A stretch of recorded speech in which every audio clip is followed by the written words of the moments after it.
a whole civilization will die tonight. পুরো মানব সভ্যতা আজ রাত মারা যাবে। Words I never thought I would hear from an American president. আমি কখনো ভাবিনি এমন শব্দ আমি একজন আমেরিকান প্রেসিডেন্টের কাছ থেকে শুনবো। These words are a stark reminder of how reckless, immoral, and completely outside the bounds of international law this president is. এই শব্দগুলো কঠিন স্মৃতিচিহ্ন যে কতটা বেপরোয়া, অনৈতিক ও সম্পূর্ণভাবে আন্তর্জাতিক আইনের বাহিরে এই president. Regrettably, he is no friend of the United Kingdom. আফসোস, সে ইউনাইটেড কিংডমের কোনো বন্ধু নয়।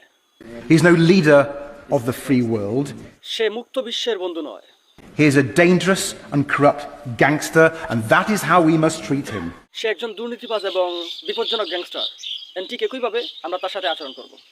So will the Prime Minister advise the King to call off his state visits to Washington before it's too late? Prime minister কি রাজাকে Washington থেকে তার রাষ্ট্রীয় visit ফেরাতে উপদেশ দিবেন অনেক বেশি দেরি হওয়ার আগে? Because I really fear for what Trump might say or do while our King is forced to stand by his side. কারণ আমার সত্যি ভয় হয় প্রেসিডেন্ট ট্রাম্প কি করতে এবং বলতে আমাদের রাজাকে তার পাশে থাকতে বাধ্য করতে পারে।